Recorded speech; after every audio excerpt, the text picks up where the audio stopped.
नहीं रमेश, पंडित जी ने बताया कि इसमें इंद्रदेव का चिन्ह है। सच? तो चलो देखते हैं। लेकिन अगर इसमें भूत निकला तो? अरे गोपाल, भूत वूत कुछ नहीं होता। सुखपुर गांव में सूखे खेत, फटे हुए तालाब का किनारा और मुरझाए पेड़। आसमान में काले बादल घुमड़ रहे हैं, बिजली कड़कती है, लेकिन बारिश की एक बूंद भी नहीं गिरती। गांव वाले मंदिर के बाहर इकट्ठा होते हैं और पंडित कहता है, हे इंद्रदेव, हमारे गांव पर कृपा करें। 3 साल से सूखा है, हमारे खेत सूख गए, तालाब खाली है, हमारी फसलें मर रही हैं, कृपया बारिश भेजें। गांव वाले सिर झुकाए प्रार्थना में शामिल हैं। कुछ के चेहरों पर निराशा, कुछ के चेहरों पर गुस्सा। पंडित जी, ये सब उस मनहूस रामू की वजह से है। जब से वो गांव में आया, बारिश बंद हो गई।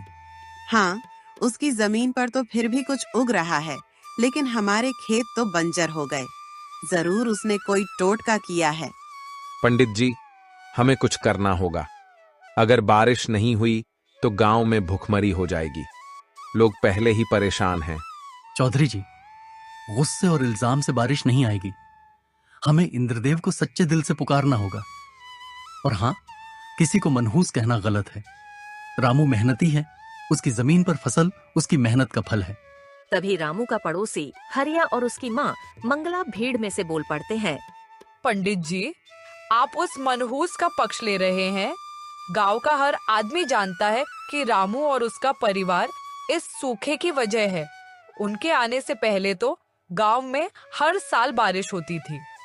हाँ, और उसकी छोटी सी जमीन पर फसल उग रही है, जबकि हमारे खेत सूखे पड़े हैं। ये सब उसकी चुड़ैल बेटी और उसकी बीवी का जादू टोना है। गांव वाले शोर मचाने लगते हैं। कुछ सहमति में सिर हिलाते हैं, कुछ चुप रहते हैं। तभी ललिता, गांव की एक दयालु महिला, बीच में बोलती है, बस करो हरिया, बिना सबूत के किसी को इल्जाम लगाना ठीक नहीं। रामू और उसका परिवार दिन रात मेहनत करते हैं। उनकी फसल उनकी मेहनत का नतीजा है, न कि जादू टोना।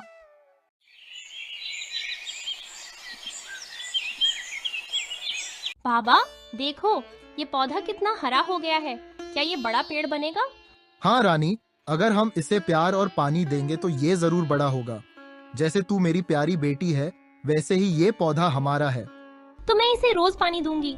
और बाबा, क्या हम इस पेड़ पर झूला डाल सकते हैं? बिल्कुल बेटी, जब ये बड़ा हो जाएगा तो इस पर पहला झूला डालेंगे। सावित्री घर से बाहर आती है, हाथ में एक थाली लिए। रानी, अब अंदर आ जा, खाना तैयार है। और रामू, तुम भी थोड़ा आराम कर लो, दिन भर धूप में काम करते हो। रामू रुककर पसीना पोंछता है और सावित्री की ओर मुस्कुराता है। तभी पड़ोसी कमला वहाँ पर आती है और तंज भरे लहजे में बोलती है, अरे सावित्री, इतना खाना क्यों बना रही हो? तुम्हारे पास तो खाने को कुछ होता नहीं, या फिर रामू की मनहूसी से कुछ उग गया है? कमला दीदी, हम अपनी मेहनत से जो मिलता है उसी में खुश रहते हैं। हाँ हाँ, मेहनत। गांव का सूखा तुम्हारी मेहनत की वजह से ही तो है। देख लेना, एक दिन तुम्हें ये गांव छोड़ना पड़ेगा। रानी उदास हो जाती है। रामू चुपचाप काम में लग जाता है, लेकिन उसकी आंखों में हल्का सा दर्द दिखता है। माँ, कमला चाची हमें इतना बुरा क्यों कहती हैं? बेटी, कुछ लोग दूसरों की खुशी देखकर जलते हैं। हमें अपनी राह पर चलना है। भाइयों और बहनों, हमारा गांव मुसीबत में है। 3 साल से बारिश नहीं हुई, तालाब सूख गया, फसलें मर रही हैं। अगर ऐसा ही चला तो हमें गांव छोड़ना पड़ सकता है। हमें इसका हल निकालना होगा। हल क्या निकालना चौधरी जी? सबको पता है कि रामू और उसका परिवार मनहूस है। उनकी वजह से इंद्रदेव नाराज हैं। हाँ, उसकी जमीन पर तो फसल उग रही है, लेकिन हमारे खेत सूख गए। जरूर उसने कोई जादू टोना किया है।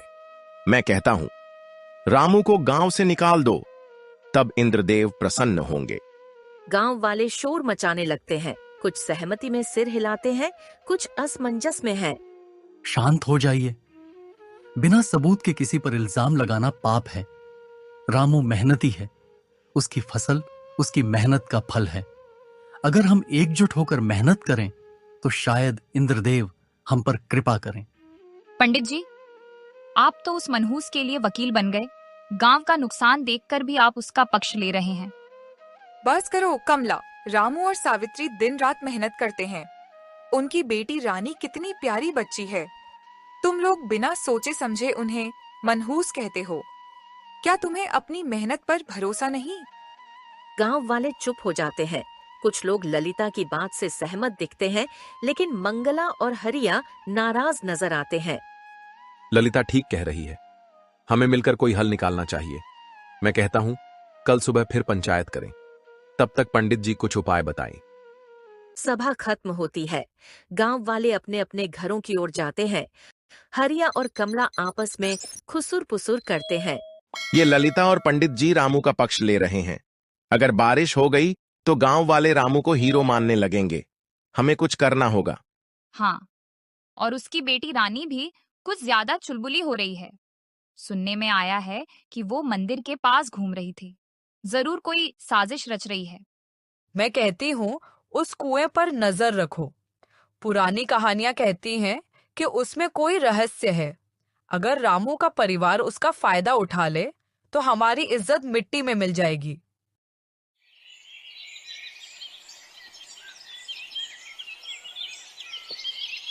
माँ, लोग हमें मनहूस क्यों कहते हैं?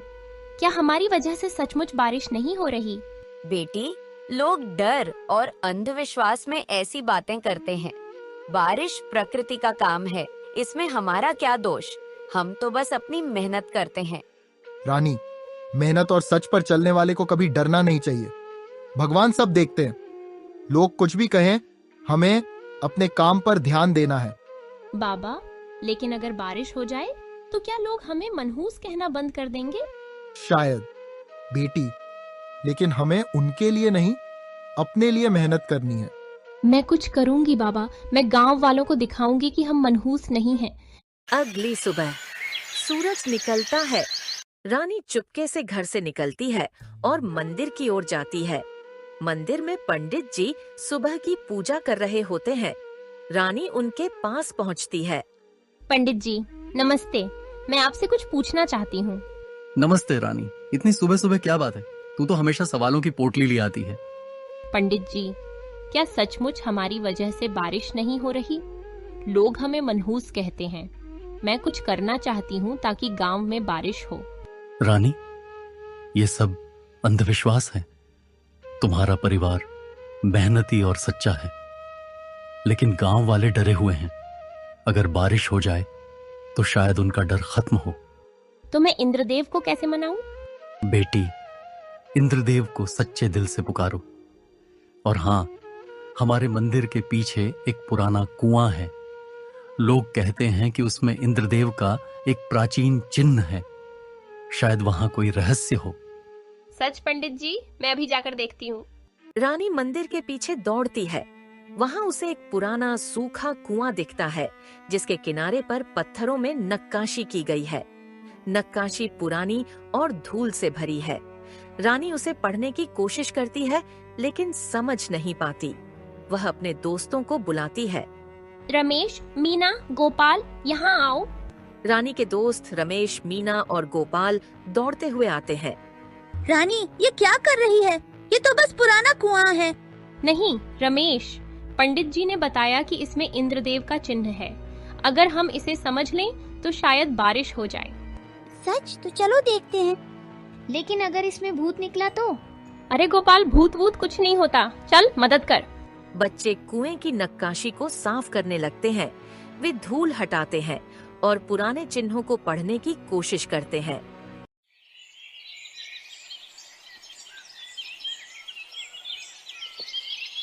कमला, ये रानी कुछ ज्यादा ही होशियार बन रही है।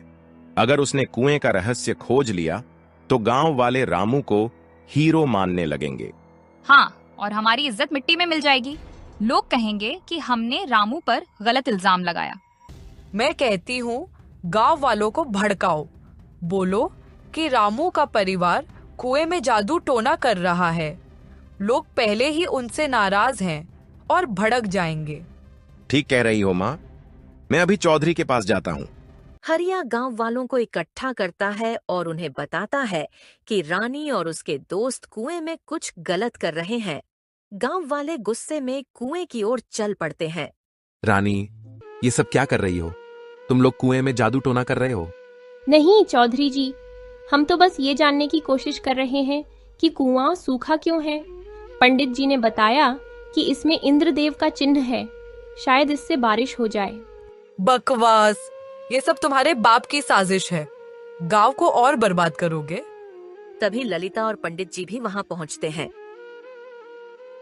रुकिए, इन बच्चों को मौका दीजिए। अगर ये कुएं का रहस्य खोज लेते हैं तो शायद गांव को फायदा हो। हाँ चौधरी जी, ये बच्चे सच्चे दिल से कोशिश कर रहे हैं, हमें इनका साथ देना चाहिए। गांव वाले अनमने ढंग से मान जाते हैं। हरिया और कमला नाराज नजर आते हैं लेकिन चुप रहते हैं। रानी और उसके दोस्त फिर से काम शुरू करते हैं। रानी और उसके दोस्त कुएं की गहराई में उतरते हैं। वहां उन्हें एक पुराना पत्थर मिलता है जिस पर प्राचीन लिपि में लिखा है, सच्चाई और मेहनत से इंद्रदेव प्रसन्न होते हैं। कुएं का पानी गांव की एकता में बहता है। दोस्तों, इसका मतलब है कि हमें गांव वालों को एकजुट करना होगा। अगर हम सब मिलकर काम करें तो शायद बारिश हो। लेकिन रानी, गांव वाले तो तुम्हारे परिवार से नाराज हैं, वे हमारी बात मानेंगे। हमें कोशिश तो करनी होगी। अगर हम हार मान लेंगे तो गांव का सूखा कभी खत्म नहीं होगा। रानी गांव वालों को इकट्ठा करती है और उन्हें पत्थर का संदेश पढ़कर सुनाती है। कुछ गांव वाले प्रभावित होते हैं लेकिन हरिया और मंगला विरोध करते हैं। ये सब झूठ है, ये लोग हमें बेवकूफ बना रहे हैं। हरिया चाचा, अगर आप हमारी मदद करें तो हम सब मिलकर कुएं को फिर से चालू कर सकते हैं। इससे गांव को पानी मिलेगा। रानी ठीक कह रही है, हमें एकजुट होकर काम करना होगा। पंडित जी और ललिता के समर्थन से गांव वाले कुएं की सफाई शुरू करते हैं। रामू और सावित्री भी मदद करते हैं।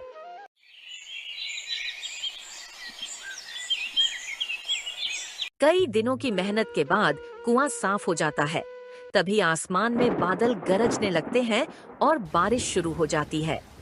देखो बाबा, बारिश हो रही है। ये हमारी बेटी की मेहनत का फल है। गांव वाले रामू और उसके परिवार की तारीफ करते हैं। हरिया और कमला शर्मिंदा होकर माफी मांगते हैं। रामू, हमें माफ कर दो, हमने तुम्हें गलत समझा। हरिया भाई, गलती इंसान से ही होती है। अब हम सब एक हैं। गांव में हरियाली लौट आती है। तालाब फिर से भर जाता है। रामू की जमीन पर अच्छी फसल उगती है और वह गांव वालों को मुफ्त में अनाज बांटता है। रानी को गांव की छोटी हीरोइन कहा जाता है। रानी, तुमने सिखाया कि एकता और मेहनत से हर मुश्किल हल हो सकती है। पंडित जी, ये सब बाबा और माँ की मेहनत की वजह से हुआ। और हाँ, इंद्रदेव ने भी हमारी पुकार सुन ली। जब दिल साफ हो और मेहनत सच्ची हो तो बादल भी बरस पड़ते हैं।